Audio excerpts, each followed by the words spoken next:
Hey guys, welcome to Holistic Isometrics. All you're gonna need for this is a big athletic band, pretty thick, pretty strong. You want a yoga mat, you want 2 dumbbells lined up or plates, something that you can just elevate your heels on. And you're gonna want something that you can do a dead hang from, so a pull-up bar or rings, maybe even a tree branch if you have it.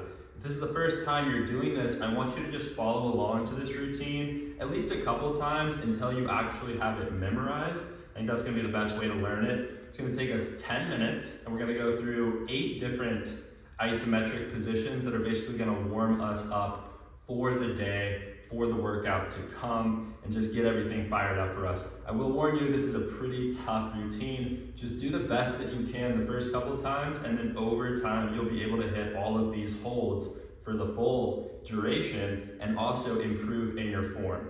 So if you're ready, go ahead and grab your band. Get your heels on top of your elevated surface. We're gonna start in a deep squat position, so just come down here in a comfortable pose for you. I'm gonna start the clock, 3, 2, 1. Begin an overhead hold here. So I'm actually gonna grip my band, and I'm just gonna hold like an overhead squat. And I really wanna focus on breathing here. All of these isometric positions, our priority is posture and breath, and those can be synonymous terms when we're actually in isometric positions, because breath and posture are going to be the main things that our body is trying to organize and figure out in each of these poses. So right now, pull your belly in, extend energy out your arms, your elbows, your wrists. Feel tall through the torso. I don't want to excessively arch or lean forward. I don't want to round forward either. I want to extend, open my armpits up towards the front of the room, and feel a stretch through your chest. If you want, bring some subtle activation into the quads by coming up just about an inch. From here, we're going to stand up slow and then bring yourself into a horse pose. So big, wide feet, toes are pointed out. Grab your band. We're also gonna do an external rotation here. So you're just gonna hold that band probably at its end length, because we want to get this end range of motion in this external rotation. So right now I'm actually opening up my hips and my shoulders through external rotation. And at both of those ball and socket joints, we're essentially doing the same thing in this hold. We're here for a minute, so it can be pretty tough, but you're already halfway through it. So right now I'm trying to open my knees backwards, use my outside of my glutes to stretch the inside of my adductors, as these are actually stretching and getting more mobile.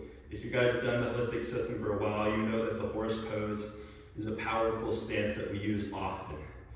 Stay strong, almost there, come up safely. We're gonna go into warrior 3. Whatever leg you wanna start on, you're gonna balance, hinge forward, 30 seconds on each leg, that's all we're doing. So my arms are out like a V, and I'm trying to actually get some energy out this leg, because we are lengthening and strengthening the hamstring here. And of course we're working on balance and hip stability, so focus on that. Focus on a long back leg, your arms are in a strong V position, and switch to the other foot. That was already 30 seconds, not that long. So a lot of these poses we're doing for either 30 seconds or a minute. And of course, if we're doing unilateral things, we're gonna do each side separately. Focusing in on this side, finding your balance, finding your length and strength through the body. Noticing that each side will have some subtle differences. As you guys do this routine, hold that thought. We're gonna go into the next pose. Now I'm gonna go warrior, or rather this is called a runner's lunge, because my back foot is straight.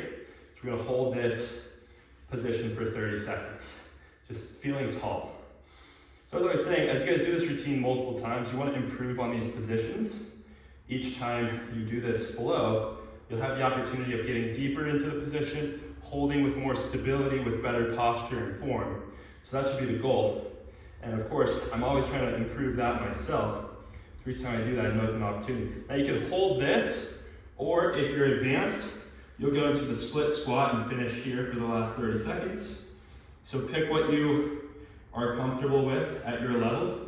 If you're here, we're getting a full knee flexion, and I want to actually bring my heel to my butt As I extend energy out my back legs, I'm trying to get it long behind me, stay tall. And breathing. And we're gonna switch to the other side. Runners for 30, hold this. So right here, obviously, you're gonna feel a big opener in the front hip flexor. You're gonna have some strengthening in the front leg and strengthening in the hip flexor, of course, as it is getting loaded through this big stretch. So you can extend energy out the back. I don't want the back knee to be bent too much. That's a weaker position. I'd rather have length through my leg, awareness in my core. And you can hold this if this is hard enough for you, or if you have the mobility and you want it, bring yourself to the split squat to finish up, 30 seconds here. Try to breathe. Let the breath be your guide, guys. That is so important with everything you do, literally, but when you're doing isometric holds, it should be the sole focus. The breath is going to tell you a story of your body. Safely come up. We're going to go into a dead hang for 1 minute. So I got my bar. You guys get up as you can. I like to go about shoulder width on a dead hang. Pretty narrow would be potentially more shoulder mobility. But it's also going to be a little bit more compatible with gravity. So like my arms are vertical here. If you go out to the sides, for example, now my arms won't be that vertical. Be a little more lats. But play with different positions for you. You could even go supinated some days. I'm a fan of variety. But right here, you just want to hang, have some subtle stability in the shoulders. Keep your arms straight. Feel the grip. We're almost there. 3, 2, 1. Safely come down. We're gonna go into a bow pose. So 30-second bow. This will be hard for some of us to get into maybe at first. You wanna grab each foot. You wanna extend up. We're only doing this for 30 seconds, so you can do it. You're already halfway there. Try to exaggerate this. Push your hands in. Push your feet into your hands. Let your shoulders roll back. Push a little harder, lift a little higher through the chest. And trap 3 Superman raise.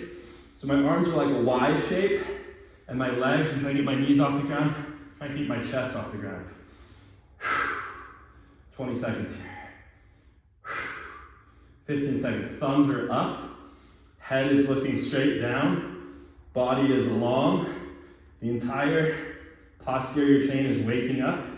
Our shoulders are waking up. And we're gonna press up to a plank position next. So hold a plank. Now there's a couple ways we can do this. Easy one, on the toes. Glutes, navel up, slight protraction in the shoulders, meaning your back is a little rounded. Or if you want it advanced, go on your toes, extend your knees, scoop your belly button up, squeeze your glutes, press through your palms. Now you can stay here if this is hard enough, or come down here with me for a half push-up hold for 30 seconds. So isometrically, we're just controlling this position now with our chest, shoulder, and tricep strength as we stay in that plank position. 10 seconds. Remember, you can just do the plank if that's hard enough for you. Don't do all of the modifications if they don't feel right. Come down. We're done. We've only got one more hold now on each side. Well, 2 more positions technically. We'll do a royal coil curl. Right leg, stand. Left leg, back. Right arm, down and draw. It's going to take you guys a couple times to get, most likely. It is complicated. Do the best you can now. I'm loading this leg. This is a spiral line. I'm going to draw my elbow into my pocket, so I'm actually squeezing my lat. After that, this leg comes up, this elbow across the body. This is a standing hard hold. So I'm bringing opposite elbow to opposite knee, and my thumb is under my chin. My bottom leg is straight as I'm engaging this glute. Look at my bottom knee. I'm not trying to bend, I'm trying to stay tall through my core. Drive this hip up strong. Almost through the first side. Dorsiflexion down here. And other side, so watch this. Left leg, curl. Left elbow down and back because I'm trying to pinch and wake up my lumbar fascia here. This is an anchor point for our lats. It's gonna be really good for shoulder health and rotational ability. Thanks to David Weck for this one. That is where this was inspired by. So I'm gonna squeeze this hard. Lift arms up. How hard can you squeeze? Come into standing hard hold. So I'm still on this front leg, that doesn't change. And elbow to knee, stay tall. This is where we finish the whole routine. We've already gone through 10 minutes of this. So every time you do this, try to learn from it, try to get a little better each time. Notice I'm losing my balance here, that's gonna happen. Just stay in the moment through it. You're probably breathing pretty hard, that's because we've been isometrically contracting all of our muscles for 10 minutes. We've just addressed pretty much every one of the holistic patterns. So now you're gonna go into your holistic patterns workout with this warm up under your belt, and you've already turned on all of the switches that are gonna be really helpful for you in the workout today. So go be smart, train smart, don't do more than you should be doing, guys. Have a good one. Remember, follow along until you memorize this routine. Then you can just bring a stopwatch out and do it on your own. Peace.